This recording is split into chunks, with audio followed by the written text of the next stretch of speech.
Ini semuanya kita masukkan. Cek sound, Pak Rana, monitor. Siap. Bagus suara? Bagus, Pak. Mantap. Siap. Udah Baik, berapa? kita mulai aja apa mulai aja lah. Enggak, ikut aja, siap. Kemana kameramen? Assalamualaikum warahmatullahi wabarakatuh.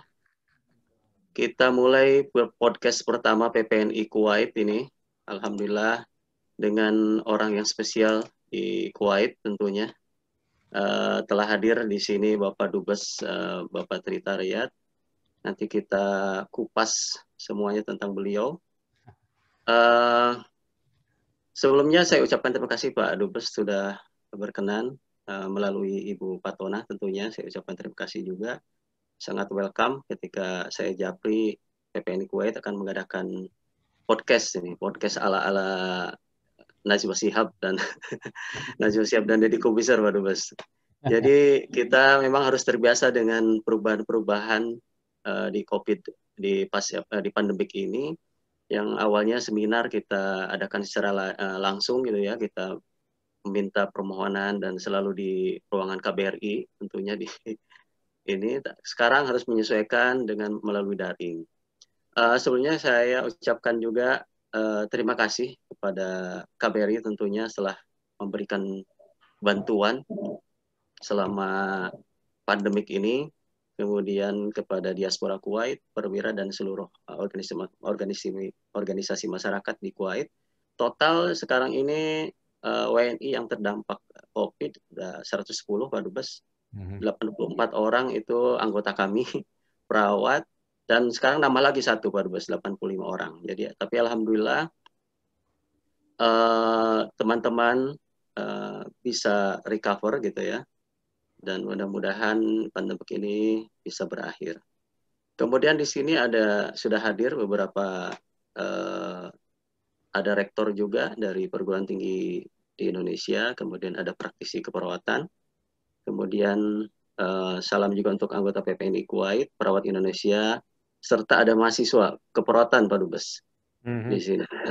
Mudah-mudahan nanti bisa memotivasi teman-teman mahasiswa untuk bisa berkarir di luar negeri. Kemudian salam juga untuk unsur diaspora dimanapun berada.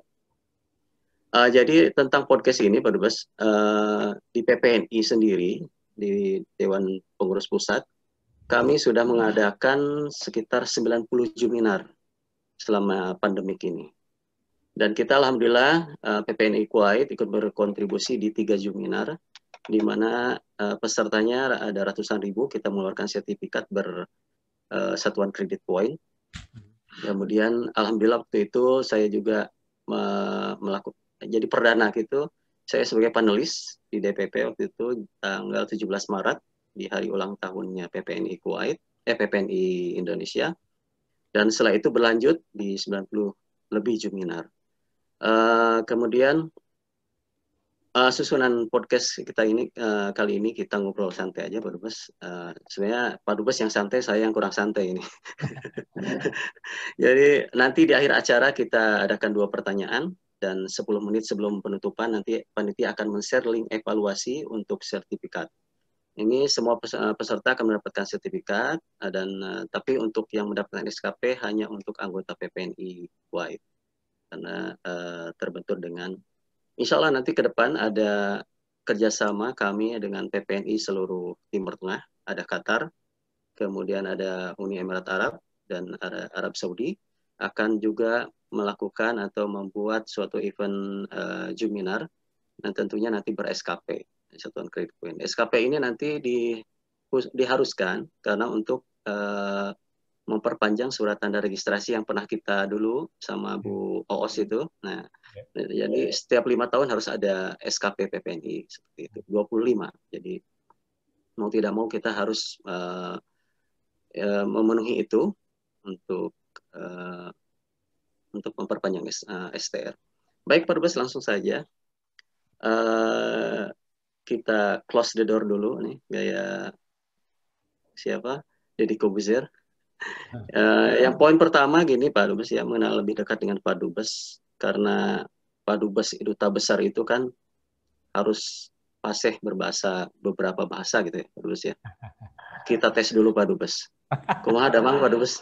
Alhamdulillah, Ini Mas. bahasa internasional ini. Alhamdulillah. Atur Kumaha. nuhun.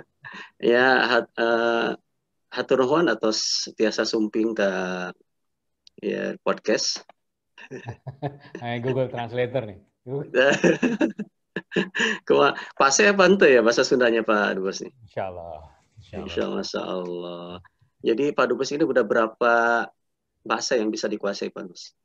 Kalau bahasa, sebelumnya Assalamualaikum warahmatullahi Ya, wabarakatuh. Waalaikumsalam. Atur nuhun, Kang Waalaikumsalam. Rana, teman-teman Pak Rektor, teman-teman PPNI Kuwait dan di wilayah lain, dan adik-adik mahasiswa. Senang sekali saya diundang Kang Rana kesempatan siang ini waktu Kuwait. Dan ini seingat saya Zoom atau webinar yang ketiga yang kita laksanakan bersama PPNI Kuwait. Luar biasa, aktif, dan tentunya saya dengan senang hati akan terus menjadi bagian dari proses-proses kegiatan dari PPNI Kuwait. Kesempatan juga ingin saya manfaatkan tentunya untuk lagi memberikan simpati dan dukungan yang sepenuh hati kepada kerja teman-teman tenaga kesehatan yang harus kita hargai, sangat kita hormati, dan juga kita dukung penuh. Saya selalu bilang hubungan saya secara pribadi dengan teman-teman perawat di Kuwait ini saya tidak bisa ungkapkan dengan kata-kata, tapi saya sudah sangat merasakan bagaimana saya kehilangan sekali dengan almarhum Pak Nanang ya. Jadi itu menunjukkan dedikasi yang tiada henti dan insya Allah akan mendapatkan barokah dari Allah Subhanahu wa Ta'ala. Untuk kegiatan kali ini, Kang Rana, kami siap dilucuti. Mangga, silakan kalau bahasa. Tadi bahasa saya dilahirkan dan dibesarkan dari keluarga yang multi etnik ya, tapi tinggal di wilayah di mana kedua orang tua saya tidak menjadi bagian dari etnis suku tersebut ya. Jadi secara umum saya bisa bilang saya 100% Indonesia ya. Jadi karena saya lahir besar di Bandung, otomatis bahasa Sunda saya fasih, aktif ya. Di rumah kita pakai bahasa Indonesia, harus aktif tentunya. Kemudian untuk menjadi seorang diplomat, persyaratan utama adalah bahasa Inggris. Alhamdulillah lulus dulu sekolah diplomat, memenuhi berbagai persyaratan. Sampai sekarang saya duduk di sini, alhamdulillah di puncak karir sebagai seorang diplomat karir adalah menjadi duta besar. Dalam perjalanannya tentunya walaupun tidak fasih-fasih banget, tapi paling enggak kita mencoba memahami beberapa bahasa asing, terutama bahasa di mana kita ditempatkan. Tidak mudah memang, tapi secara umum bolehlah saya dibilang memahami sedikit bahasa Prancis. Lalu bahasa yang enggak umum, bahasa Kiswahili. Ya. Swahili diucapkan menjadi bahasa di Afrika Timur. Sedikit lah, tapi paling enggak bahasa-bahasa pasar bisa memahami ya. Jadi gitu kira-kira Kang Rana. Ya. Kalau sekarang untuk belajar bahasa Arab, kita di Indonesia ini bersyukur sebetulnya dari kecil diajarkan membaca Al-Quran. Mungkin membaca bisa, tapi ya mencoba mengartikan dalam keseharian menjadi sesuatu yang agak berbeda ya. Demikian. Siap. Bahasa Arab suaya-suaya ya Pak ya? Suaya-suaya. Ini Pak Dubes ini pernah di Kenya ya, jadi tadi bahasa apa? Swahili ya? Swahili, betul. Kenapa mudah? Karena Swahili itu secara struktur hampir sama dengan bahasa Indonesia. Tidak ada tenses ya, perubahan-perubahan kalimat. Semuanya sama, subjek, predikat, objek. Lalu 60%, 50-60% berakar dari bahasa Arab ya, yang juga banyak dipakai di bahasa Indonesia. Contoh kursi sama, kita bicara kursi, bahasa Swahili juga kursi ya. Dari Arab, bahasa Arab ya. Banyak sekali kesamaan yang kita miliki di antara kedua bahasa, dan karena simpel dan sederhananya bahasa Swahili tadi, buat saya relatif mudah diikuti dan dipelajari ya. Kalau bahasa-bahasa lain memang perlu upaya yang tidak mudah ya. waktu yang tidak sedikit. Saya di Hong Kong, tulisannya aja udah beda. Itu gimana untuk Iya, memahami ya? susah gitu. Hong Kong. Iya, iya. Di Hong Kong berapa tahun Pak Dubes? Saya 2 tahun 8 bulan sebelum di Kuwait ini, saya bertugas selaku Konsul Jenderal Indonesia di Hong Kong, kemudian mendapatkan amanah dari Bapak Presiden untuk bertugas di Kuwait, bertemu dengan Kang Rana dan teman-teman Iya, Masya Allah. di Kuwait. Insya Allah. Iya. Terus ya udah berpengalaman di beberapa negara ya, dari tadi di Kenya, kemudian Prancis, Hong Kong. Ini bagaimana pengalaman berdiplomasi dengan beberapa negara tersebut? Mana yang paling rumit Pak Dubes ini? Kemudian adakah kejadian unik gitu? Kalau dalam proses semua penugasan mesti ada yang unik-unik ya. Mesti ada pengalaman dan pelajaran yang kita peroleh. Mesti ada satu bekal yang kita bisa bawa dari semua penugasan tadi.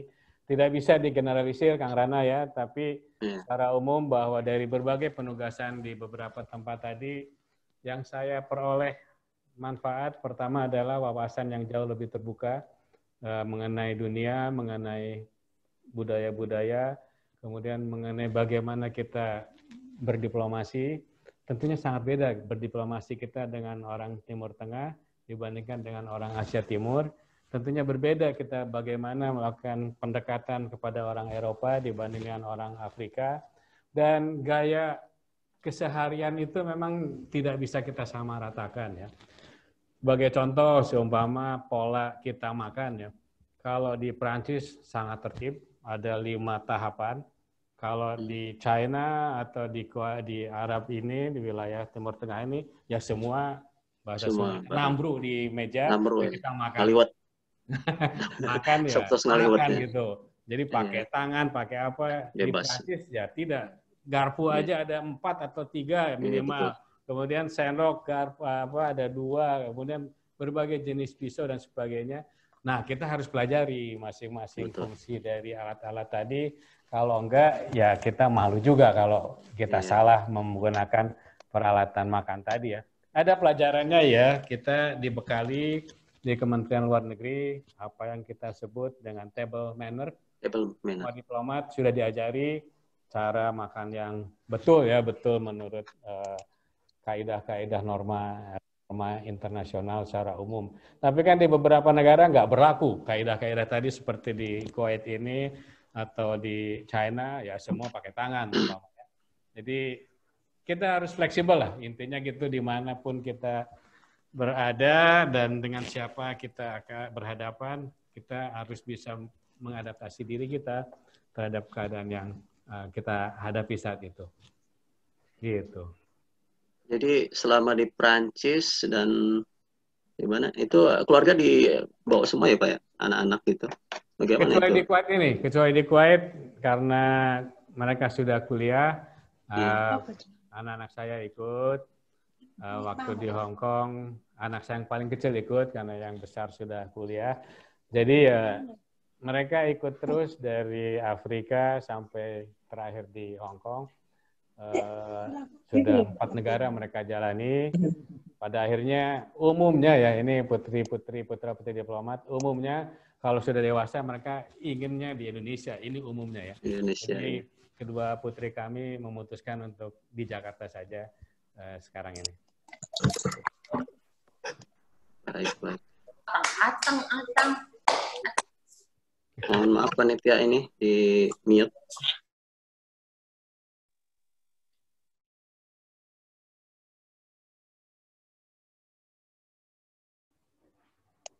Halo Pak Dubes, masih dengan kita? Masih, lanjut Mangga. Oke.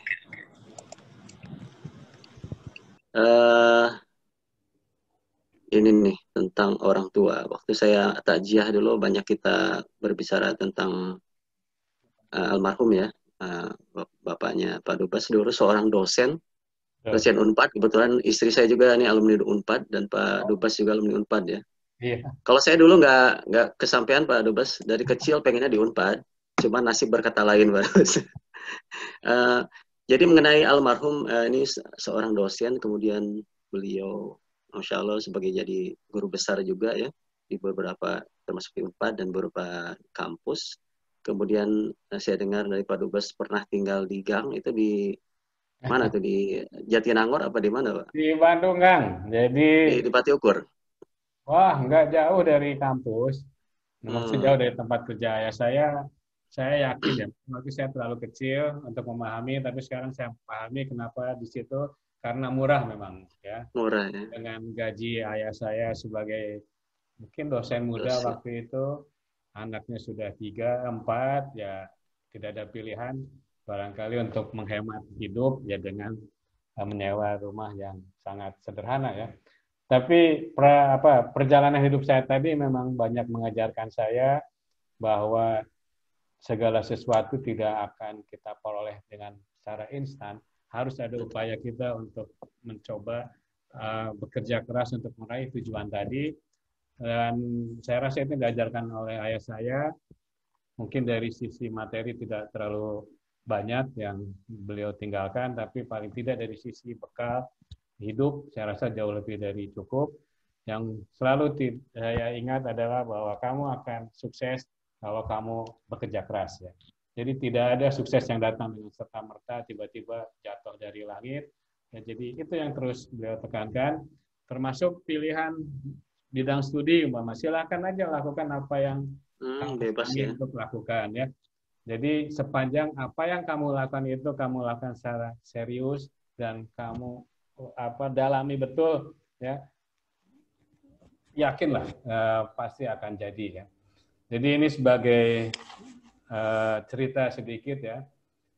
Saya diterima bekerja di salah satu firma hukum ya, law firm. Pada saat bersamaan saya diterima di Departemen Luar Negeri ya. Gajinya ya 10 kali dibanding saya sebagai pegawai negeri waktu itu di Departemen Luar Negeri ya.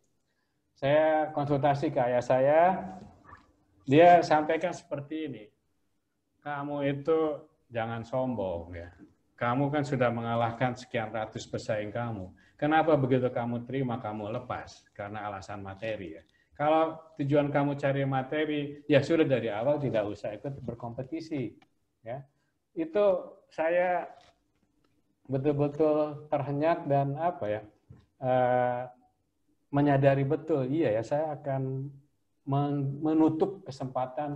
Ini sebagai gambaran, angkatan saya di Deplu waktu itu yang melamar 6.000, yang diterima 100 orang ya. Jadi 1/60 lah kira-kira ya. Iya. Jadi kamu telah menyanyiakan satu kesempatan untuk 60 orang lainnya ya. Janganlah egois seperti itu ya. Saya berpikir dan saya pulang ke rumah, saya bilang, ya betul ya, saya akan ikuti lah. Dan saran beliau adalah ya sudah itu jalanmu ya. Udah seriusnya di situ, kalau rezeki insya Allah akan ngikutin ya. Ini kejadian kedua beliau kasih nasihat seperti itu. Karena pada saat saya memilih bidang studi, sejujurnya saya nggak pernah berminat masuk Unpad ya, karena cita-cita saya adalah masuk ITB. Kenapa masuk ITB? Karena SMA saya berada di belakang ITB, dan saya begitu kagum sekali dengan ITB, dengan kampusnya yang demikian bagus ya, kemudian dengan dinamika mahasiswanya dan sebagainya. 2 kali saya coba masuk ITB tidak berhasil. Pada akhirnya masuk Unpad. Ayah saya pun tidak begitu happy awalnya karena dia maunya saya keterima di ITB. Terus pada akhirnya ya dia bilang, jalanmu adalah di Fakultas Hukum, lakukanlah secara sungguh-sungguh dan serius. Tidak usah lagi lihat kiri kanan karena kamu sudah mencoba ya.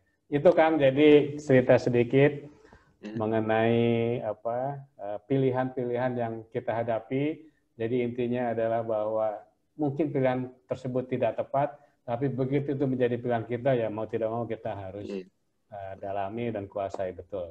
Alhamdulillah bisa duduk di sini ngobrol sama teman-teman. Iya, alhamdulillah sekali. Dulu di Unpad itu sarjana hukum ya Pak ya? Betul, betul. Internasional ya? Internasional. Hukum internasional ya. Bagaimana Dan prosesnya Pak? alhamdulillah juga dari Kementerian Luar Negeri, melalui Kementerian Luar Negeri, saya memperoleh beasiswa untuk mengambil master di Amerika. Juga ini satu langkah yang menurut saya juga sangat mempengaruhi ya pola pikir, pola kerja saya di Kementerian Luar Negeri, mempengaruhi juga saya bagaimana bersikap, bagaimana bekerja secara profesional, bagaimana melakukan analisis terhadap situasi atau masalah-masalah yang dihadapi. Dan memang saya percaya pendidikan formal itu akan sangat penting dalam menunjang pengembangan pola pikir kita ya. Kesempatan yang saya rasa sangat berharga ya, yang saya mengambil kesempatan untuk pasca sarjana di Amerika. Itu sambil ini Pak ya, sambil bekerja kan dulu sebagai di PBB juga. Tugaskan. Kalau sambil bekerja saya nggak yakin bisa selesai. Nggak bisa ya. Waduh, berapa tahun itu Pak? Magister itu. Alhamdulillah ya. Kalau ya itu saya bilang karena kuliahnya full time ya, dari mungkin sehari 5 jam atau 6 jam, tapi hampir setiap hari ada kuliah, minimum kreditnya 24 untuk master plus tesis juga yang saya ingat ya. Dan memang situasinya berbeda ya, situasi perkuliahannya berbeda, profesornya dosennya juga situasinya berbeda ya, pola pengajarannya berbeda. Saya selalu infokan ke teman-teman ya, yang saya pelajari selama saya kesempatan mengambil pasca sarjana di Amerika adalah saya hari-hari pertama diberikan atau membaca buku yang berjudul soal-soal ujian dalam 10 tahun terakhir. Ya. Jadi semua soal ujian itu tidak ada yang copy paste dari soal-soal sebelumnya dalam 10 tahun terakhir. Ya. Artinya apa? Bahwa kita harus mempelajari segala sesuatunya dengan sungguh-sungguh. Mohon maaf ya, ini kebiasaan termasuk waktu saya kuliah. Dosen tuh biasanya, ini mohon maaf Pak Rektor ya, ini fakta aja. Mesti soal itu diulang, kalau nggak tahun depan mungkin 2 tahun berikutnya. Jadi kita lama-lama hafal dengan soal, isi soal dan itu ya. soal ya. Akhirnya kan kita diajar untuk menghafal, tidak diajar untuk menganalisis ya. Yang kedua, semua ujian yang saya laksanakan di waktu pasca sarjana, semua open book ya. Jadi terserah Anda mau bawa 10 buku, 20 buku, itu urusanmu ya. Yang penting adalah Anda bisa menjawab soal ini. Yang menarik ya, ada 1 mata kuliah, 2 mata kuliah. Itu soal bisa dibawa pulang ya. Soal bisa dibawa pulang, jadi 24 jam. Kan kita nggak pernah, di Indonesia saya nggak tahu ada atau enggak sekarang ya. Zaman saya kuliah itu tidak pernah ada ujian 24 jam ya. Ya kita agak sombong-sombong dikit tuh Kang. 24 jam gampang lah. Apa yang terjadi? 3 jam 10 menit baru saya selesai itu ya. Gila ternyata nggak bisa kita memandang bahwa ini pasti selesai, ini bisa selesai sesuai waktunya. Nah itu mengajari saya betul ya, bagaimana kemudian kita menganalisis keadaan ya. Lalu yang ujian lainnya ada lagi kesempatan lain kan tidak di kelas, Anda terserah mau di kantin lah, mau di perpustakaan, mau sambil ngerokok-ngerokok, terserah aja. Bebas yang penting pas waktunya beres ya. Mau laptop segala macam boleh, mau browsing internet juga boleh, silakan aja. Tapi kan ada satu mekanisme atau cara ya, saya nggak tahu nama aplikasinya apa ya. Satu aplikasi dalam sistem pendidikan tersebut yang akan dengan mudah melihat apakah Anda plagiat atau enggak ya. Jadi ada satu mekanisme itu bisa dengan mudah profesor itu melihat bahwa kita ciplak hasil orang ya. Jadi ini ya mudah-mudahan hal-hal seperti ini bisa juga dilaksanakan untuk kebaikan teman-teman mahasiswa di Indonesia ya. Kualitas pendidikan di Indonesia lah secara umum. Sorry jadi ada ngelantur sedikit Kang, tapi nggak apa-apa, bebas Pak, bebas ini. Di sini ada praktisi dosen juga yang sudah hadir ya. Mudah-mudahan sedikit bisa merubah kurikulum pendidikan keperawatan khususnya Pak. Jadi ini Pak Dubes ini dulu bahasa Inggrisnya gimana tuh? belajar bahasa Inggris? Saya belajar bahasa Inggris terus Apa dari terang di aja ya. Unpad apa gimana? Waktu kuliah ya, kita kan Kuliah. sekarang udah lebih baik lah, dari SMP sudah diberikan pelajaran bahasa Inggris ya. Waktu kuliah saya merasa bahwa karena tadi mundur sedikit ya, saya pada akhirnya nyemplung di Fakultas Hukum. Saat itu di Universitas Pajajaran, jurusan hukum internasional yang paling bergengsi, yang paling dikejar orang ya.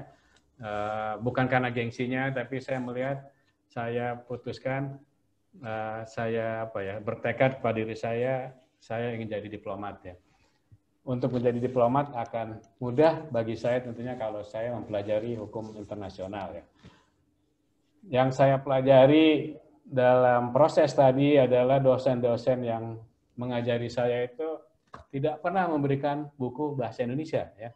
Jadi mewajibkan kita mahasiswanya dipaksa untuk membaca textbook ya, bahasa Inggris.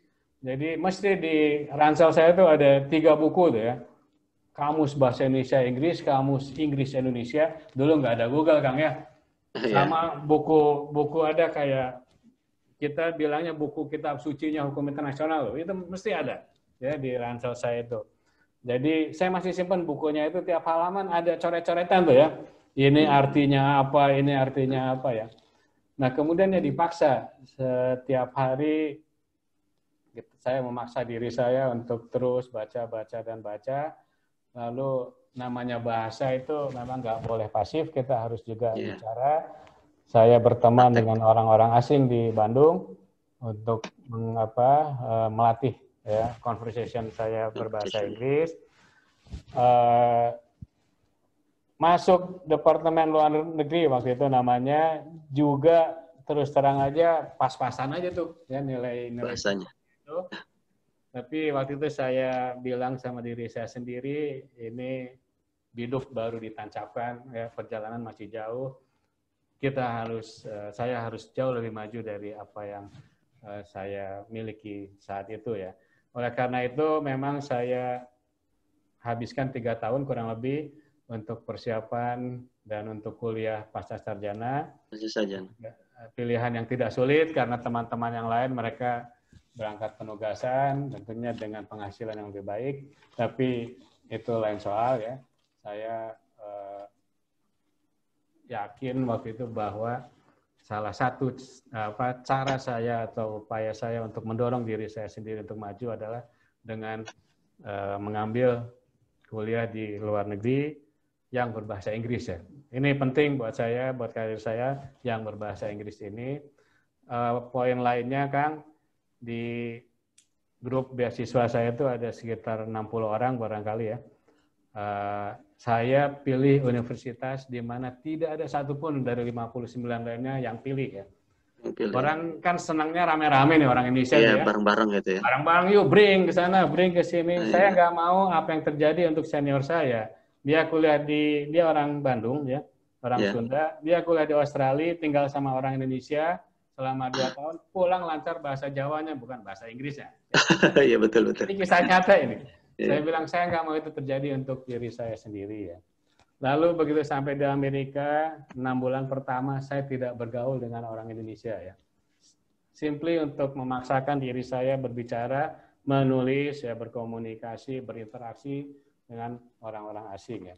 Jadi tiap orang tentunya punya cara masing-masing, tapi saya tahu kelemahan saya tahu kekurangan saya, oleh karena itu saya memiliki tekad yang cukup kuat menurut saya untuk mengatasi kelemahan-kelemahan tadi dengan cara-cara yang seperti yang barusan saya sampaikan ke Kak. Mantap, semoga bisa memotivasi. Kebetulan saya juga lagi lanjut S2 nih Pak Dubes. Wah, mantap, lanjut. Mesti saya dukung. Ya, jadi kita ini di PPNI Kuwait ini ada program pendidikan berkelanjutan di bawah Departemen Pendidikan. Gaya ya, ada departemennya Pak. Departemen Pendidikan. Jadi kita kerjasama dengan S2 Universitas Shahid Jakarta dan Universitas Muhammadiyah Semarang, Pak Dubes. Jadi teman-teman yang di luar negeri ini kan belum ada tuh dulu itu gimana ya prosesnya, harus tatap muka terus ya. Jadi prosesnya sekarang ada alhamdulillah di Ushahid dan Unimus sudah menemukan metodenya dan alhamdulillah di ACC oleh Dikti juga dengan beberapa persyaratan. Jadi ini ada 60 partisipan. Saya iklan dulu sebentar Pak Dubes. Ya. Jadi kita PPNI Kuwait ada kerjasama dengan S2 Ushahid dan sudah berjalan alhamdulillah. Kebetulan saya juga dan teman-teman pengurus PPNI lanjut di Ushahid ini jurusan safety.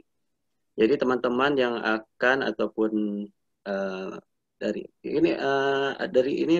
Jepang, teman-teman Jepang, perawat Indonesia yang di Jepang, kemudian perawat Indonesia yang di Saudi Arabia, Qatar dan UEA ini sudah bergabung dengan kami di dalam grup ini. Ada S2 dan S1 Unimus.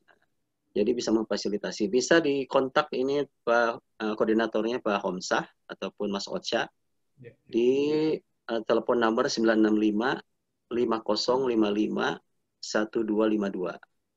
Saya ulangi lagi ya teman-teman yang perawat Indonesia yang di luar negeri yang akan ataupun mau melanjutkan jenjang pendidikan karirnya, pendidikan tinggi di 5055 1252 Mas Ocha. Insya Allah ada diskon biaya pendidikan juga Pak Dubes. Jadi sekarang alhamdulillah metodenya kemarin saya sempat Februari itu ada metode tatap muka. Jadi semua mahasiswa harus tatap muka. Jadi saya di Jakarta kemarin itu pas lagi COVID ya. Kebetulan Jakarta belum declare COVID waktu itu, di Kuwait sudah. Jadi beberapa teman itu buru-buru pengen balik gitu, yang teman-teman Qatar takutnya di blok gitu. Ternyata benar di blok sama Qatar dan Kuwait. Dan qadarullah saya juga bukan tersesat, ini sebenarnya derita bencana membawa hikmah Pak Dubes. Saya 5 bulan di Indonesia, alhamdulillah bisa kumpul dengan keluarga ya, karena kuliah ini. Jadi mudah-mudahan teman-teman nanti yang di luar negeri masih bisa melanjutkan seperti Pak Dubes, tetap bisa kita bekerja di luar negeri tapi tetap bisa melanjutkan pendidikan. Kemudian Pak Dubes tentang diplomasi dengan Kuwait nih. Kalau nggak salah kita mulai hubungan bilateral itu tahun 1968 ya. Betul. 51 tahun lebih ya. Jadi Indonesia ini sudah menjalin kerjasama di bidang ekonomi, investasi, perdagangan ekspor komoditi Indonesia, kopi dan lain-lain. Kalau nggak salah 2019 itu udah ada pertemuan joint ministerial ya, Commission. Iya, dan Ibu Menteri juga pernah ke sini. Bagaimana kelanjutannya Pak Dubes? Terlanjut. Baik. Dan kalau bicara hubungan Indonesia dan Kuwait tadi 52 tahun ya tepatnya. Ya. Artinya sejak hari pertama Kuwait berdiri, hari itu pula kita memiliki hubungan baik dengan Kuwait. Ya. Nah, secara fisik memang kehadiran Kedutaan Besar Indonesia waktu itu tidak langsung 52 tahun yang lalu. Ini memerlukan satu proses, masih dirangkap oleh Kedutaan Besar kita di Baghdad. Ya, kemudian beberapa tahun kemudian kita membuka perwakilan secara fisik ada di Kuwait dan merangkap Bahrain waktu itu ya. 6 tahun yang lalu pemerintah Indonesia membuka Kedutaan Besar Indonesia di Manama, Bahrain. Oleh karena itu lepas berdiri sendiri dan KBRI Kuwait hanya memiliki wilayah kerja Kuwait, negara Kuwait. Hubungan sangat erat, banyak faktor yang mempersatukan kita lebih daripada menjauhkan kita. Pertama, faktor sejarah tentunya ya. Bagaimana Konferensi Bandung juga mempengaruhi kemerdekaan negara-negara di kawasan Asia Afrika. Lalu kemudian hubungan kita sebagai sesama negara Islam ya. Lalu kita dulu sama-sama anggota negara eksportir minyak ya. Kemudian tahun lalu bahkan lebih dekat karena Indonesia dan Kuwait sama-sama menjadi anggota tidak tetap Dewan Keamanan ya. Karena selalu di PBB itu urutan duduk ditentukan berdasarkan alfabet ya. Jadi urutan abjad, Indonesia dan Kuwait selalu duduk bersamaan ya. Oleh karena itu memang ini satu hal yang sangat menguntungkan terutama buat saya pribadi karena hubungan antara kedua Menteri Luar Negeri Ibu Retno maupun Sheikh Sabah menjadi hubungan yang sangat personal ya karena mereka selalu duduk sebelahan dan alhamdulillah 3 bulan sesudah saya datang ke Kuwait, Ibu Menteri Luar Negeri datang pula ke Kuwait untuk memulai ya. Bukan berarti hubungan sebelumnya tidak dimulai, tapi memulai secara formal mekanisme pertemuan antara dua Menteri Luar Negeri ya. Ini pending cukup lama karena sulit sekali menemukan waktu yang bisa disepakati untuk kedua Menlu. Alhamdulillah persis 1 dan 2 September ya. Jadi bentar lagi mau ulang tahun tuh ya. Bu Menlu dan Menlu Kuwait bertemu. Lebih dari itu ada 4 perjanjian yang ditandatangani di bidang minyak, kerjasama oil and gas, kemudian di bidang pendidikan diplomatik, kemudian pembebasan visa untuk saat ini untuk pemegang paspor diplomatik dan dinas. Sementara untuk pemegang paspor biasa sudah kita ajukan ke pemerintah Kuwait permintaan untuk dipertimbangkan agar pemegang paspor Indonesia bisa diberikan fasilitas visa on arrival ya. Lalu yang terakhir kerjasama di bidang riset dan pendidikan tinggi. Tugas kita adalah menjamin bahwa semua perjanjian tadi tidak numpuk di meja ya. Tidak selesai aja, selesai. Jadi sudah ada beberapa langkah Kang ya yang sudah kita laksanakan, sudah ada beberapa pertemuan juga kita laksanakan, sampai akhirnya memang kemudian pandemi ini sementara waktu menghentikan kegiatan fisik ya, kegiatan pertemuan fisik. Tapi tidak ada halangan, secara virtual kita melalui Zoom meeting, juga telah melakukan beberapa kali pertemuan koordinasi. Kita sepakati untuk membentuk komisi perdagangan antara kedua negara.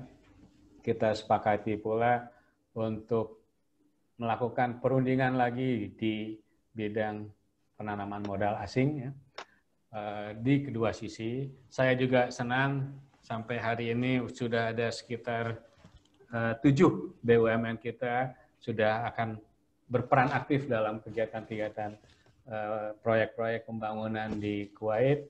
Di sisi lain, Kuwait juga dalam proses untuk mengembangkan investasinya di Indonesia ya. Alhamdulillah semua berjalan dengan baik tentunya ya. Ada tantangan di sana sini, satu hal yang wajar ya.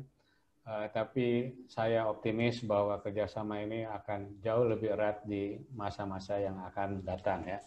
Nah, dalam konteks hubungan antar manusia juga saya tertantang untuk mengundang sebanyak mungkin turis-turis dari Kuwait. Dalam 2 tahun terakhir, alhamdulillah terjadi peningkatan ya jumlah turis Kuwait ke Indonesia. Tapi karena pandemi ya apa boleh buat ya. Semua negara mengalami tantangan yang sama. Sektor pariwisata termasuk sektor yang paling terpukul tentunya ya. Sektor penerbangan juga.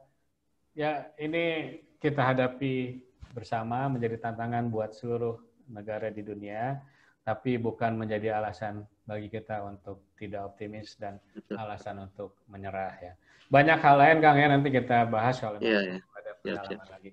Saya ini juga Pak, maksudnya saya ada pasien katanya lihat iklan tentang pariwisata di Indonesia.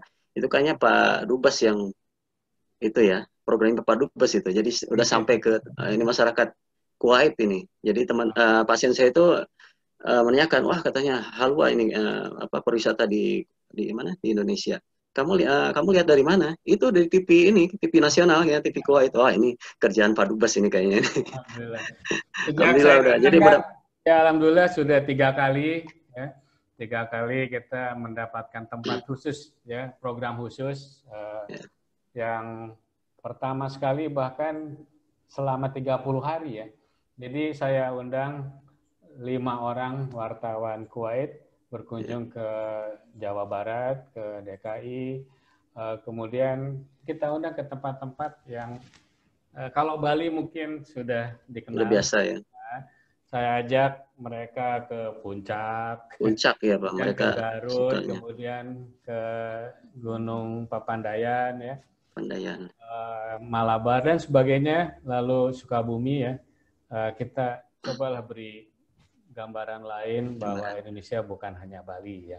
Itu yang pertama. Lalu yang kedua juga secara khusus ada program di Kuwait TV 2 itu mengenai negara-negara tertentu ya. Saya diberi kesempatan wawancara eksklusif yang cukup lama ya, dan ditayangkan secara secara baik ya, penanganan dikelola dengan baik ya, gambarnya dan secara profesional ya. Dan yang terakhir 2 minggu lalu itu beberapa kali ditayangkan di TV Kuwait ya. Jadi yang kunjungan pertama itu bahkan mereka buat kayak mini seri ya, dalam 30 seri, sehingga saya senang sekali. Paling enggak dalam sehari itu orang Kuwait melihat 15 menit ada Indonesia dalam TV mereka. Oleh karena itu ya, alhamdulillah bisa lebih dikenal. Dan yang juga terobosan kalau boleh dibilang di wilayah sini belum pernah ada, saya pasang iklan di bus, Kang ya. Iklan-iklan pariwisata di dalam bis, ada 20 bis selama 2 bulan itu berkeliling ya bis kota ya. Bis kota kan tiap hari bergerak. Untungnya sebelum lockdown, sehingga mereka bisa bergerak dan di situ juga banyak dikenal Indonesia, potensi wisata Indonesia. Pada saat peluncurannya pun saya undang beberapa wartawan Kuwait dan mendapatkan expose yang cukup baik lah, alhamdulillah ya. Ya, mudah-mudahan Pak Dubes tadi ada beberapa kerjasama ya dengan Kuwait, juga bisa nanti disambil atau dimasukkan juga kerjasama di sektor kesehatannya Pak Dubes. Jadi teman-teman kita perawat mudah-mudahan bisa juga difasilitasi perawat Indonesia. Kebetulan alhamdulillah insya Allah kita bisa mampu menembus pasar internasional, di mana beberapa perguruan tinggi keperawatan itu terus berbenah diri untuk mencapai perawat yang level internasional. Ini seberapa besar nih peluangnya untuk di Kuwait dan Middle East secara umum untuk perawat? Ini kan saya lupa ya. Memang secara khusus nanti di depan saya ini ada Pak Alam atas tenaga kerja. Iya, Pak Alam. Ada Ibu Fatona, ada Ibu Nadia. Di sisi sana nanti ada Pak Irut, ya, Pak Adi, dan Pak Abid. Semua staf-staf di KBRI Kuwait yang siap dan dengan senang hati membantu saya, membantu teman-teman PPNI, membantu siapapun orang Indonesia yang ingin bekerja di Kuwait, ingin memperoleh manfaat dari hubungan baik kedua negara, dan kami tentunya siap dan sangat senang sekali membantu ya.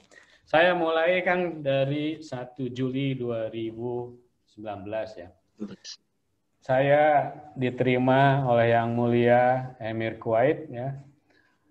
Saya masukkan itu, saya sampaikan satu kalimat, saya bilang begini. Emir, atas nama Yang Mulia atas nama seluruh warga negara Indonesia di Kuwait, saya ingin sampaikan terima kasih mereka atas perlakuan yang baik dari pemerintah Kuwait, perlindungan yang baik bagi tenaga kerja asing di Kuwait, dan saya sangat berharap Emir dapat mempertimbangkan kembali agar orang-orang Indonesia dapat dipertimbangkan dapat kembali bisa bekerja di pemerintah Kuwait ya. Saya bicara pemerintah ya. Lain kalau swasta kan memang sangat terbuka. Namun dari laporan yang saya terima, termasuk dari Kang Rana dan teman-teman PPNI yang bertemu saya pada hari-hari pertama saya datang, rekrutmen bagi perawat di rumah sakit pemerintah kan terakhir itu 2008. 2008. Artinya ada kekosongan 10-11 tahun tidak ada lagi rekrutmen. Alhamdulillah 5 bulan kemudian atau 6 bulan kemudian saya menerima telepon dari pihak pemerintah Kuwait yang menyatakan bahwa mereka memberikan kesempatan untuk merekrut kembali perawat dari Indonesia ya. Ini suatu hal yang harus kita sambut dengan positif. Lalu pada satu kesempatan saya ke Jakarta, saya bertemu dengan beberapa direktur dari beberapa kementerian ya. Pertama dari Kementerian Tenaga Kerja, dari Direktur Penempatan ya. Iya betul. Direktur Penempatan, kemudian saya bertemu dengan Direktur dari Kementerian Kesehatan, Kepala Biro ya. Saya bertemu juga dengan Kepala Biro waktu itu namanya BNP2 TKI ya. Nah, saya sampaikan ke mereka ini satu kesempatan yang sangat baik, yang harus kita optimalkan, kesempatan yang kita tunggu sudah sangat lama. Ya. Kemudian saya berbicara juga dengan Kedutaan Besar Kuwait di Jakarta. Saya teman-teman mencoba juga berbicara dengan MOH, Ministry of Health di Kuwait. Ya. Kemudian proses ini berjalan dalam track yang tepat, tapi kemudian terpaksa sekali sementara ini dihentikan karena pandemi COVID ini ya. Tapi bukan berarti kesempatan tadi telah tertutup ya, tidak ya. Nah, terus terang memang pada saat pandemi tadi mulai atau sebulan setelah pandemi di Kuwait terjadi, Pak Rana mungkin bisa jelaskan juga nanti ya. Pemerintah Kuwait menghadapi kendala kekurangan tenaga kesehatan. Pertama, karena lockdown. Kedua, karena banyak sekali tenaga kesehatan yang stranded di luar negeri, termasuk Indonesia, India, bahkan katanya 1.000 lebih ya, dan sebagainya. Nah, kemudian mereka sebetulnya meminta secara resmi Indonesia bisa mengirimkan tim kesehatan untuk membantu Kuwait menangani COVID-19 ya. Yang saya pahami mereka minta 500 orang ya. Nah, situasi sulit yang dihadapi di tanah air tentunya juga memerlukan fokus ya tersendiri dari Kementerian Kesehatan, Satgas COVID-19 dan semua pihak ya untuk menangani yang di depan mata. Oleh karena itu permintaan tadi belum dapat kita penuhi.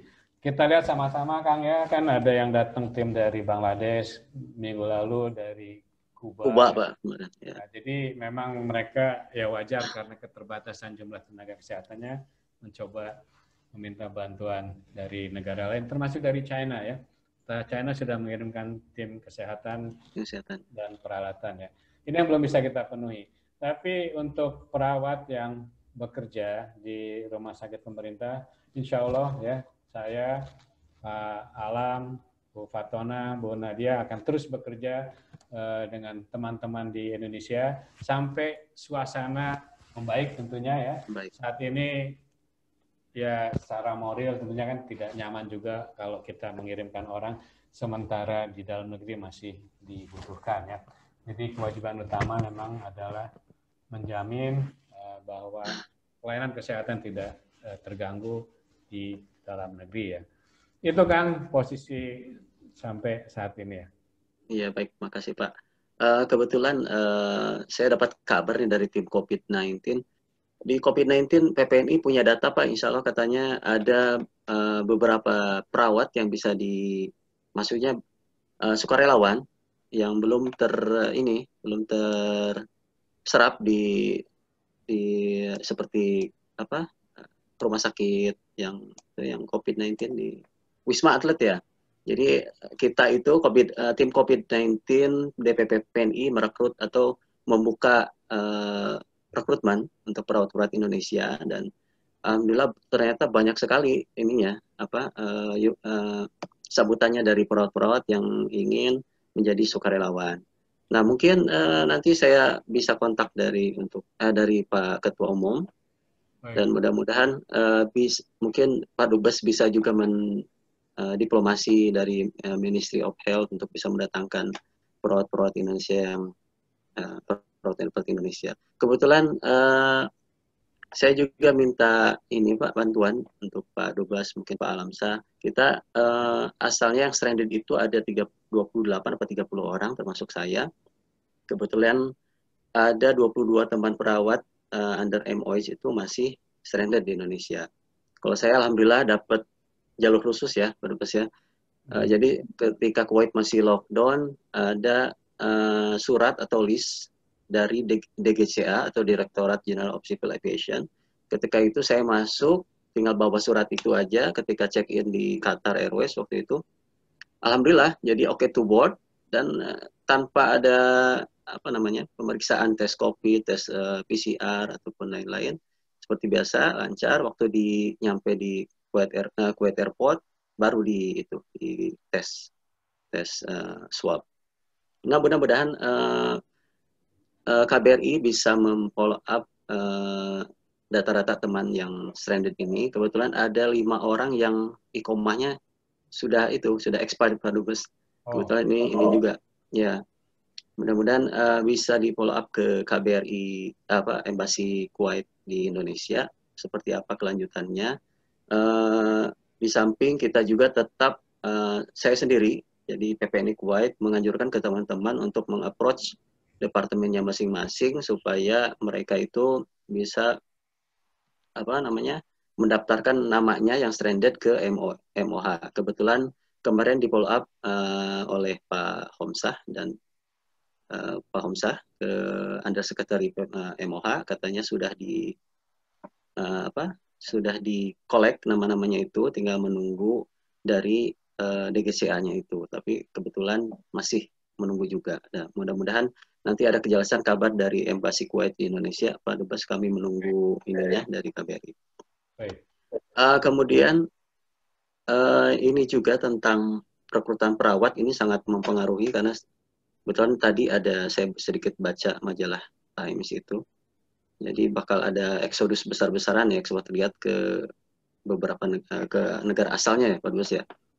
Jadi sangat mempengaruhi nanti kebutuhan perawat di Kuwait. Jadi banyak perawat yang mungkin ikut suaminya kembali ke India seperti itu. Jadi mudah-mudahan nanti bisa di follow up juga poin kerjasama dengan Ministry of Health supaya bisa mendatangkan perawat Indonesia. Insya Allah kompeten Pak Dubes. Sekarang ininya bahasa Inggrisnya sudah bagus perawat kita. Nggak kayak dulu. Kemudian, ya kalau dulu itu zaman senior-senior kita itu karena wawancaranya sangat simpel ya, jadi kita ada beberapa penanya atau user dari Kuwait itu simpel banget nanyanya Pak Dubes. Ditanyain mungkin ada yang ayo baca surat Al-Fatihah. Oke, udah baca surat Al-Fatihah. Oke, welcome to Kuwait. Jadi ketika di Kuwait itu teman-teman yang senior maaf ya teman-teman senior ya. Jadi ketika mereka masuk di ward atau terus ada telepon yang masuk, mereka sembunyi ke toilet Pak Dubes karena nggak berani ngangkat bahasa Inggris kan. Aduh, bahaya nih. Makanya mereka itu cerita dari senior. Insya Allah untuk yang perawat era ini milenial ini, insya Allah bahasa Inggrisnya bagus-bagus dan kompetensi perawatnya itu insya Allah tidak diragukan lagi bisa menyaingi dari India dan Filipina. Baik, mungkin kita buka pertanyaan 2 penanya dari audiens. Silakan dari 2 penanya sebelum kita tutup. Ada waktu 10 menit nih. Terima kasih banyak. Nggak apa-apa, lebih juga nggak apa-apa. Ya, silakan. Ini ada Bu Resi. Bu Resi, silakan panitia untuk di-unmute.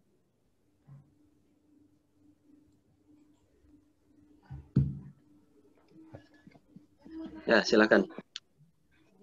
Assalamualaikum warahmatullahi wabarakatuh. Waalaikumsalam warahmatullahi wabarakatuh. Sampurasun Pak Dubes dan para Saya Resi, Humas Dikas Aisyah Bandung. Dari Bandung, Pak. Sami abdi di Bandung. Caket Unpad. Ya, alhamdulillah ternyata Bapak bisa mewakili Bandung untuk bisa menjadi ambasador ya di Kuwait. Semoga bisa membantu kami. Background saya kebetulan perawat, Pak. Dan saya pernah bekerja di Saudi di ICU selama 6 tahun.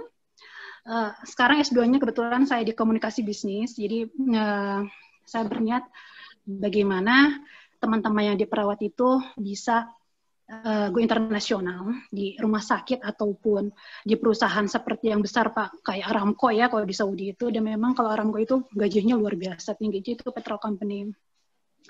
Nah, mungkin yang ingin saya tanyakan begini, Pak. Dulu saya pergi dari salah satu PT yang ditunjuk, yaitu PT Amri. Programnya dari MOH Saudi Arabia ke pihak PT di Indonesia. Apakah memungkinkan untuk pihak Kuwait mengadakan perjanjian antara, entah silahkan G2G atau misalnya G2 private, sehingga teman-teman yang di Indonesia itu bisa ke luar negeri? Karena tidak bisa mendadak, Pak. Andai kata PO-nya tahun depan, dari sekarang kita udah mempersiapkan. Yang pertama, teman-teman, bahasa itu betul-betul harus ditingkatkan ya, bahasa Inggrisnya. Yang kedua, kami dulu pergi secara free, Pak. Nanti ketika di sana 2 bulan kita dipotong gaji, tetapi semua pembiayaan ditanggung oleh pihak PT. Dan juga ketika itu kami pergi ke rumah sakit, dinas pagi, siang, malam sesuai dengan spesial area yang kita ambil. Kita ada 3 penempatan, hemodialisa, ICU, dan IR. Nah, mungkin dari pihak Bapak, seandainya mungkin tahun depan ada PO 500 nih. Nanti PPNI akan menjaring di beberapa instansi universitas mengadakan pelatihan secara formal menggandeng pihak di Snaker Trans. Kebetulan Bandung sudah mengadakan untuk Jepang free. Nanti bisa disinergikan sehingga teman-teman terfasilitasi walaupun tidak ada uang, tapi mereka bisa mengembangkan dan bisa internasional. Mungkin itu pertanyaan dari saya, Pak. Apakah memungkinkan mungkin PO di tahun depan untuk perawat sehingga dari tahun ini kita mulai start untuk program pelatihan. Terima kasih Pak Dubes. Assalamualaikum warahmatullahi wabarakatuh. Waalaikumsalam. Apa satu lagi apa langsung jawab Pak Dubes? Satu lagi boleh, Mak. Satu lagi ada Bu Aurea ini. Silakan Bu. Ya, ini praktisi keperawatan Bu. Waalaikumsalam Ibu. Salam. I have to speak to you in English, Pak Dubes. Your Excellency. I am born in the Philippines, but I grew up in the United States. Okay. And my last profession is being a nurse, a hospice nurse. Now my question is, will they have another recruitment that is G2G, and will probably the government of Kuwait will pay for the prometric exam and also the data flow? And also because data flow. All data this flow. It requires paying a good amount of money. Oh, okay. It's a requirement to do a data flow and also prometric exam. They have to pass it. And unfortunately, the prometric exam is in English. And not quite a lot of people in Indonesia are able to pass it. Right. Yeah. Okay. Okay, thank you. You're welcome. Assalamualaikum. Waalaikumsalam warahmatullahi wabarakatuh. Silakan langsung jawab nih, perawat semua nih. Jadi sebelum saya masuk ke pertanyaan tadi ya, mungkin saya perlu cerita sedikit apa yang kita bahas waktu saya di Jakarta bersama direktur-direktur terkait dari beberapa kementerian dan lembaga negara ya. Saya diinfokan katanya sudah ada, saya lupa 12 atau 14 ya stikes yang sudah memiliki kelas internasional ya. Betul Pak ya. Saya bilang bahwa suka nggak suka, mau nggak mau, kalau Anda mau kompetisi, ya nggak mungkin kita hidup atau kita terus menjalankan hidup dengan pola yang ada sekarang ya. Haruslah ada upaya lebih ya. Tadi saya setuju, mohon maaf itu nurse dari Filipina tadi ya. Bahasa Inggris ya wajib ya.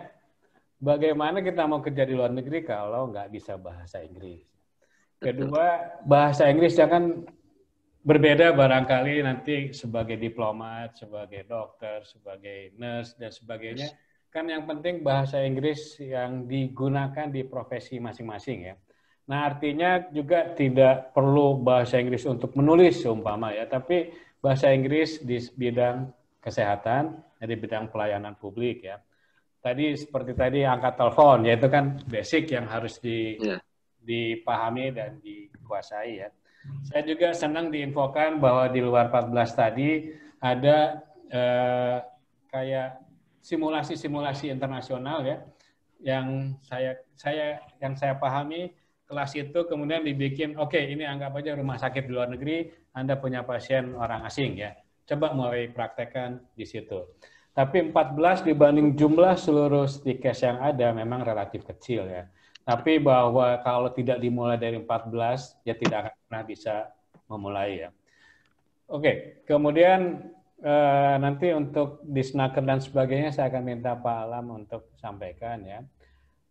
Terkait masalah kontrak, Ibu Resi ya, mohon maaf tadi yang dari Philippines, at the moment, the Kuwaiti government only offers G2G ya.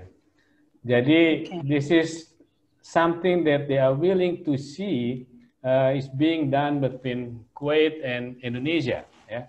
Of course, we do respect their decision, and we are going to work with them on how the requirements to meet this demand. Yeah.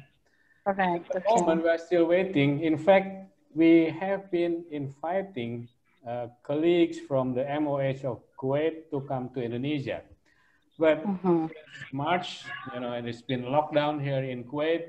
Nothing much we can do about it, but the invitation is still very much open to them to come have a visit and to have a discussion with us. So I at the moment, I'm sorry I cannot, tell you more than what I have now. For example, as you said on the test, whatever, very technical, something that we have not discussed on. And in the earlier, I have also informed this forum that from our side, we are also putting these things aside because we are facing the very difficult challenges also in Indonesia in dealing with this pandemic.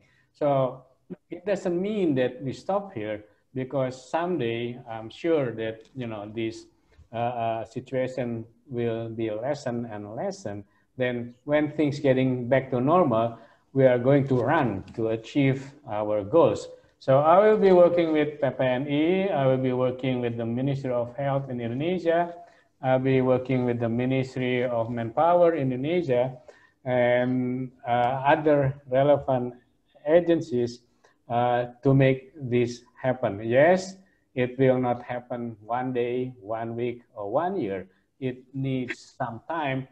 So basically, Ibu Resi, what I have learned from you, that Ibu started, preparing our future nurse who are going or who are willing to work abroad with something that they really need as their basic requirements to work abroad. Of course, first of all, English.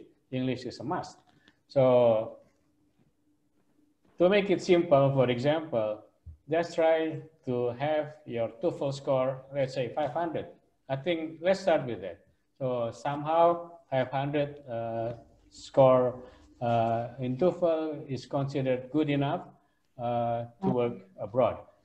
I don't know exactly what the score, required score of Kuwait and other countries, but from our side, we have to work more.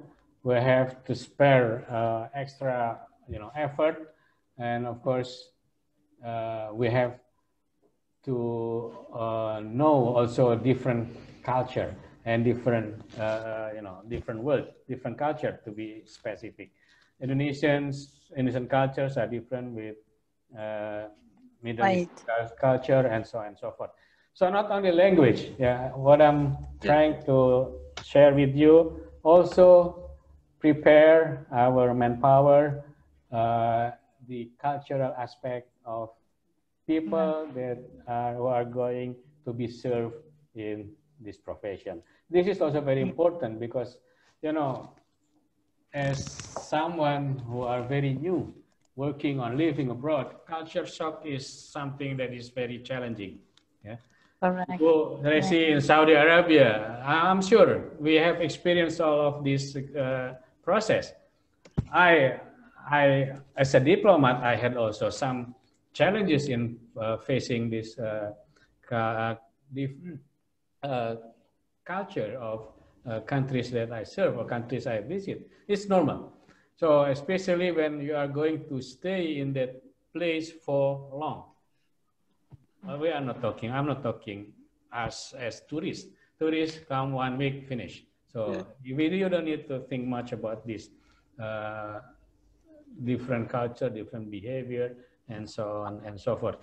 Jadi Ibu Resi, saya dukung sekali upaya-upaya untuk mempersiapkan teman-teman kita ini untuk siap pakai, dan jauh lebih penting adalah siap berkompetisi dengan para tenaga kesehatan lain dari yang tadi Pak Rana bilang, Kang Rana bilang, India, Philippines. Saya tidak terlalu yakin kok kalau kemampuan bahasa itu bisa mengalahkan kemampuan teknis ya. Tapi kemampuan bahasa akan sangat penting untuk mendukung kemampuan teknis yang kita miliki, karena secara teknis saya percaya paling tidak sangat minim ya, komplain yang saya terima selaku Duta Besar Indonesia terkait perilaku tenaga kerja Indonesia, pekerja migran Indonesia yang bekerja di Kuwait. Kalaupun ada, lebih kepada slack ya antar individu, ada pelanggaran disiplin sangat minor ya, tapi secara umum semua orang merasa sangat happy dengan performa yang ditunjukkan oleh teman-teman pekerja migran Indonesia di Kuwait. Jadi terus maju ya, jangan mudah menyerah. Ya. Saya juga nggak bisa bahasa Inggris dulu gitu, tenang aja, sama aja Pak. Banyak teman-teman mahasiswa di sini nih Pak Dubes, insya Allah memotivasi. Nggak usah khawatir, saya nggak bisa bahasa Inggris dulu jadi duta besar juga. Iya, Sunda ya Pak. Sunda deh asli. Sunda English. Bahasa internasional tuh bahasa Sunda, wah kami udah lulus dari. Enak pisannya. Ya Pak Dubes, tadi mungkin mudah-mudahan bisa menjawab pertanyaan-pertanyaan dari penanya. Jadi terakhir ini saya di luar PPNI, Pak Dubes, dan perawat. Kebetulan saya pas cuti itu, Pak Dubes, saya kader Muhammadiyah nih, alhamdulillah dapat amanat dari ketua atau pimpinan wilayah Muhammadiyah Jawa Barat. Barangkali nanti bisa dihubungkan untuk kerjasama dengan Islamic International yang di Kuwait untuk mungkin foundation seperti itu. Jadi kebetulan kita di Muhammadiyah Jawa Barat banyak sekali aset-aset atau wakaf-wakaf yang mudah-mudahan bisa dipergunakan. Mungkin nanti bisa saya minta waktunya Pak Dubes untuk audiensi ke KBRI, kebetulan untuk memberikan sedikit amanat dari pimpinan wilayah Muhammadiyah. Boleh. Kebetulan, ya, terima kasih. Mungkin nanti saya ke KBRI Pak Dubes. Yang terakhir Pak Dubes, ini untuk teman-teman perawat yang di sini ataupun yang peserta, silakan untuk mengisi linknya. Kalau yang lain silakan loh, kalau ada yang mau nanya, saya fleksibel. Mungkin masih ini ya, lagi ya. Oke. Mumpung kesempatan ini. Ya, silakan 2 pertanyaan lagi katanya. Mau ditulis boleh. Dari Kuwait silakan. Dari Kuwait, Mas Homsah ini ada bertanya ini. Mas Homsah, Pak.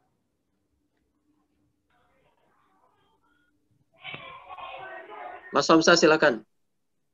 Silakan, Mas Homsah. Ini Pak Humasnya Kuwait ini.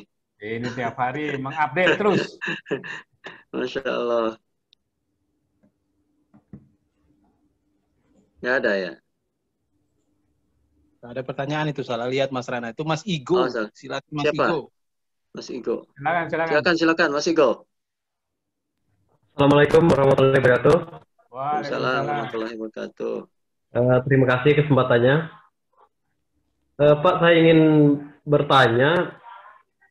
Ini bukan untuk perawat, tapi untuk radiologi. Kebetulan saya tenaga medis untuk di radiologi. Di Kuwait ya? Untuk peluang kerja ke luar negeri di radiologi selama ini sangat minim, Pak. Jadi jobnya itu sangat kurang. bisa nggak kalau misalnya kami dari tenaga radiologi request dari KBRI Kuwait supaya ya diadakan juga seperti perawat di Kuwait kan mengadakan kerjasama pemerintah ke pemerintah langsung ke ministry ke pemerintah Indonesia gitu. Ya itu saja, terima kasih. Ya baik. Sambil menunggu Pak Dubes silakan dijawab dulu mungkin. Saya bagi tugas sama Pak Alam ya. Pak Alam. Siap Pak Alam. Ya. Ya. Halo. Pakai Pak mic-nya. Sambil perkenalan dulu Pak Alam. Perkenalkan. Pak Alam. Pak Alam ini Adnaker, atas tenaga kerja di Kuwait. Kebetulan yang selalu kita repotin. PNI repotin selama ini. Silakan Pak Alam. Ya, siap. Assalamualaikum warahmatullahi wabarakatuh. Waalaikumsalam. Ya. Pak Rana, gimana? Suara saya jelas? Jelas Pak, silakan. Baik, tadi seperti yang disampaikan oleh Pak Rana, nama saya Alamsyah, saya atas tenaga kerja KBRI Kuwait.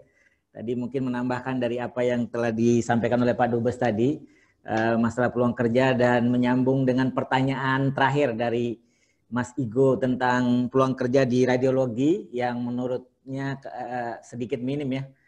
Ya, kalau mungkin untuk spesifik ke radiologi mungkin tidak banyak permintaan. Setahu kami memang dibanding perawat maksud saya, tapi jelas peluang itu tetap ada. Dan kalau kita bicara peluang untuk tenaga kesehatan itu, ini kita bicara umum yang pastinya kita tidak fokus ke satu bidang, yang jelas ya kita semua permintaan itu tetap kita manfaatkan secara maksimal. Nah, kalau bicara tentang peluang kerja secara keseluruhan di Kuwait, seperti yang tema yang sedang kita didiskusikan kali ini, menurut saya peluang kerja di Kuwait khususnya untuk tenaga kesehatan, bukan hanya buat perawat tapi buat keseluruhan, itu menurut saya masih terbuka lebar dan cukup besar. Karena ya mungkin kita tahu sekarang masalah pandemi ini bahwa banyak sekali orang yang kehilangan pekerjaan. Bahkan diperkirakan ada sekitar 500 juta orang di Kuwait ini yang kehilangan pekerjaan akibat pandemi. Tapi di sisi lain ada juga beberapa profesi atau beberapa bidang yang peluang kerjanya itu bukannya berkurang malah bertambah. Ya, contoh salah satunya mungkin yang paling banyak dibutuhkan saat sekarang adalah di sektor kesehatan. Ya misalnya tadi buat perawat, tenaga dokter dan lain sebagainya. Nah, kenapa saya bilang bahwa peluang kerja di Kuwait ini khusus tenaga kesehatan, sektor kesehatan itu masih besar atau peluangnya terbuka lebar? Itu karena beberapa alasan. Yang pertama ya tadi kebutuhan yang tinggi, terutama pada saat masa pandemi ini. Kemudian yang kedua adalah jumlah perawat kita, perawat Indonesia yang ada di Kuwait, menurut catatan KBRI itu masih sedikit. Kalau dari total populasi mungkin angkanya sekitar lebih kurang 1% dari total seluruh perawat yang ada di Kuwait. Artinya peluang masih sangat besar, di mana 80% perawat di Kuwait sepengetahuan kami itu dikuasai oleh India yang paling banyak. Kemudian yang kedua adalah dari negara Mesir, ada Filipina juga, dan sisanya campuran. Kemudian alasan lain adalah peluangnya yang itu perawat kita paling banyak kerja di sektor pemerintah.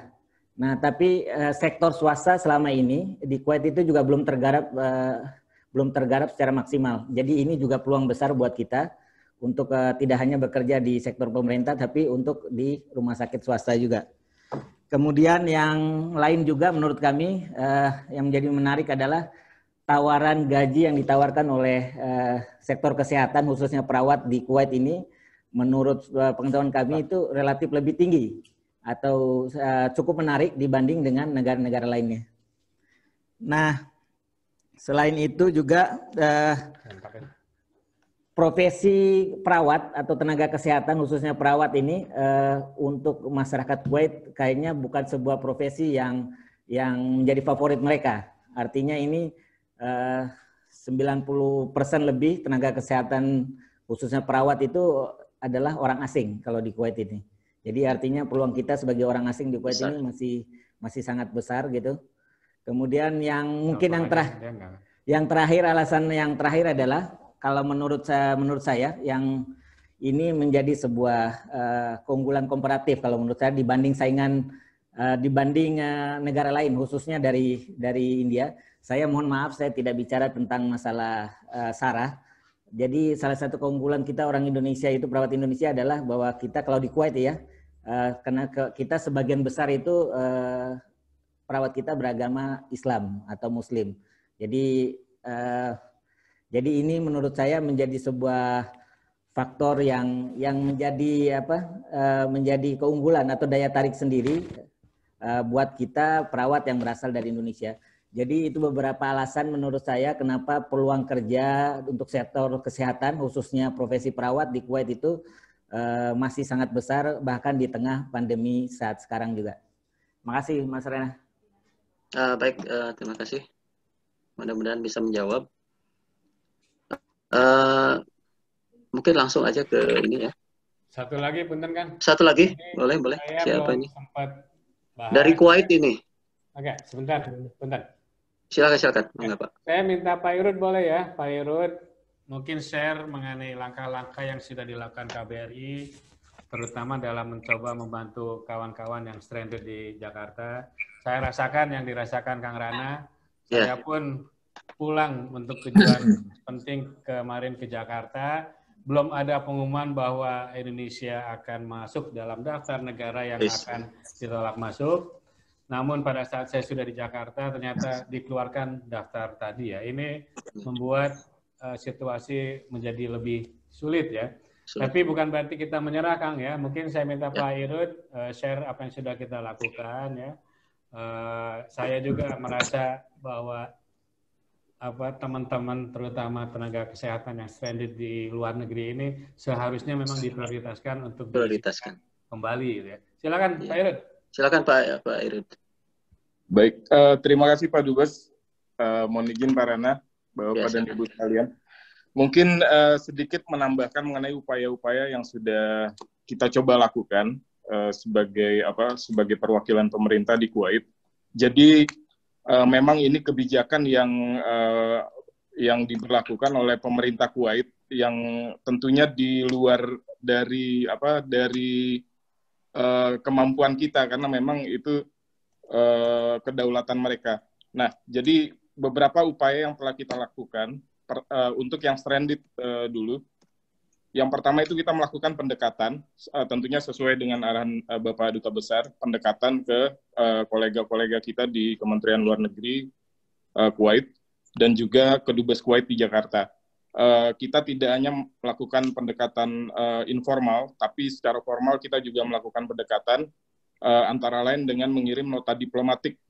Jadi secara resmi kita mengirim nota diplomatik ke Kementerian Luar Negeri, dan melalui jalur kita di pusat, kita juga telah mengirim kawat ke Kemlu RI di Jakarta untuk memfollow up upaya ini. Dari Kementerian Luar Negeri Kuwait, kita mendapatkan respon yang sifatnya retorikal, karena memang ini kebijakan nasional. Kemudian dari Kementerian Luar Negeri kita di Jakarta, follow up-nya sudah cukup maksimal, cukup optimal, di mana Direktorat Timur Tengah di Jakarta telah mengontak langsung ke Dubes Kuwait di Jakarta, dan hasilnya terjadi komunikasi antara Direktur Timur Tengah di Kemlu RI dengan Duta Besar Kuwait di Jakarta melalui video call. Dan saat itu Duta Besar Kuwait di Jakarta menyampaikan akan melakukan upaya terbaiknya untuk menjembatani masalah ini. Itu secara jalur diplomasi itu hal yang kita sudah lakukan. Tapi mungkin sedikit menambahkan informasi. Jadi seperti yang tadi Pak Rana sampaikan, dan juga mungkin sudah sampai di secara tindak lanjut, Pak Homsa juga sudah, saya dengar sudah melakukan pertemuan dengan Undersecretary Kementerian Kesehatan. Jadi memang ada edaran dari Kementerian Kesehatan Kuwait kepada seluruh unit kesehatan Kuwait, yaitu rumah sakit swasta maupun pemerintah, untuk mengajukan nama-nama pegawainya yang stranded di luar. Nah, dari pengajuan tersebut nanti Kementerian Kesehatan akan mengupayakan apa yang bisa kita sebut sebagai entry call seperti yang Pak Rana dapatkan itu. Nah, itu jadi mungkin sekarang upaya pendekatannya lebih langsung dari yang bersangkutan kepada tempat kerjanya atau rumah sakitnya. Nah, nanti dari rumah sakitnya tersebut mengajukan nama-nama ke MOH. Dari MOH, mereka akan melakukan koordinasi untuk mengupayakan entry call. Mungkin itu aja yang bisa saya sampaikan. Terima kasih. Terima kasih banyak Pak Irud atas informasinya dan juga bantuannya dari KBRI. Semoga ya kita dimudahkan dan ada lagi pengumuman list berikutnya untuk entry call seperti saya. Karena alhamdulillah melalui entry call itu gampang, ini mudah sekali gitu ya Pak Irud ya, seperti biasa aja gitu ini datang ke Kuwait gitu, seperti nggak ada pandemi gitu. Kita berdoa saja mudah-mudahan dan ya tetap kami juga memohon bantuan tetap follow up-nya dari KBRI Pak Dubes. Mungkin yang terakhir ya, apa gimana Pak Dubes ini? Ini untuk teman-teman yang masih stranded ya. Jadi pengalaman saya masuk pada saat Indonesia sudah ada di dalam daftar tadi, memang menjadi semudah apa pengalaman Kang Rana ya. Karena begitu banyak prosedur yang harus ditempuh. Saya harus ikuti prosedur tadi. Seperti Kang Rana, saya juga diberikan special call ya, bukan entry call, special call, karena ada penugasan khusus saya ke Indonesia dan kembali dengan surat khusus juga dari pemerintah Kuwait ya. Nah, itu pertama nggak mudah ya, tapi tetap harus kita ikuti, harus kita lakukan swab test ya di rumah sakit yang ditunjuk oleh pemerintah Kuwait ya. Pada saat saya kembali dari Jakarta ke Kuwait, ada lagi aturan di negara transit. Waktu itu saya menggunakan Emirates. Nah, di sana aturannya kurang lebih sama, harus swab test. Tapi rumah sakit yang dirujuk belum tentu sama dengan rumah sakit yang dirujuk oleh Kuwait ya. Kebetulan waktu itu ada 2 rumah sakit yang sama-sama mendapat rujukan dari pemerintah Kuwait dan dari pemerintah Arab Emirates. Oke, saya sudah lakukan di rumah sakit tersebut. Begitu mau terbang, kebijakan pemerintah Kuwait berubah lagi, rumah sakitnya ganti. Ya. Iya, betul. Jadi saran saya tolong ikuti betul ya. Perkembangan yang terjadi. Kalau Anda ada keraguan, silakan hubungi hotline KBRI Kuwait, silakan hubungi sosmed KBRI, karena setiap hari atau mungkin sudah dalam setiap minggu barangkali akan ada perubahan-perubahan kebijakan lain ya.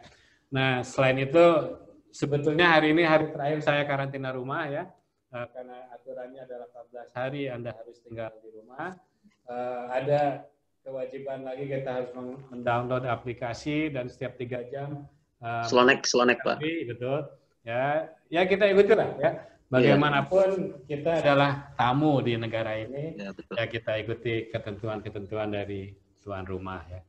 Itu kira-kira. Baik Pak, kita akhiri aja karena kebetulan bentar lagi asar ini di wilayah Kuwait. Mungkin yang terakhir kita dengarkan kesan dan pesan dari Bapak Dubes.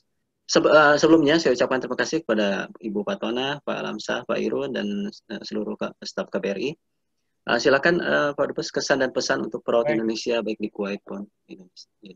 Pertama, tugas yang Bapak-bapak, Ibu-ibu lakukan sebagai perawat ada tugas yang sangat mulia, tenaga kesehatan, ya, teman-teman di ambulans juga. Ini sesuatu yang saya sampaikan di awal tadi, sesuatu yang sangat kita hormati dan sangat saya hargai tentunya ya. Jaga kesehatan dari statistik yang tiap hari disampaikan oleh Pak Komsa, mudah-mudahan tidak bertambah ya. Tadi dibilang hampir 80% adalah perawat, karena teman-teman tenaga kesehatan lah yang langsung terekspos dengan situasi yang tidak mudah seperti ini ya. Kedua, untuk teman-teman adik-adik mahasiswa, anak-anak saya barangkali ya, jangan terlalu mudah puas diri ya. Tingkatkan terus kemampuan, go global, go internasional ya. Karena dengan demikian kita akan bisa melihat bahwa satu, dunia itu luas, kedua, dunia itu memberikan demikian kesempatan yang sangat besar, ketiga, dunia itu akan membuat suka nggak suka hidup kita akan jauh lebih baik ya. Paling tidak dari sisi pengalaman, lalu tingkatkan terus kemampuan ya. Bahasa sesuatu yang tidak sulit dipelajari ya. Pertama kuncinya jangan malu kita untuk ngaku salah ya, apalagi namanya bahasa bukan bahasa yang kita pakai sehari-hari ya, tapi saat ini sangat mudah sekali kita belajar bahasa dengan teknologi yang ada ya. Kemudian mulai juga membuka diri terhadap kultur-kultur yang sangat berbeda dengan yang kita miliki. Kita hormati perbedaan kultur tadi. Karena bagaimanapun kita tidak dalam posisi untuk mengubah satu kultur, kita beradaptasi dengan kultur yang ada yang akan kita hadapi. Yang terakhir, KBRI selalu siap untuk membantu semua teman-teman kalau ada kesulitan, kalau ada keperluan apapun, kami sangat terbuka tentunya.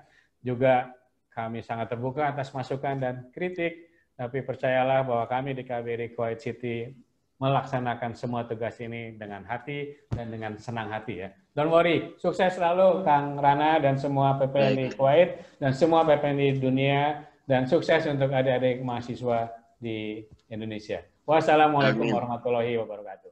Waalaikumsalam warahmatullahi wabarakatuh. Terima kasih Pak Dubes, hatur nuhun pisan.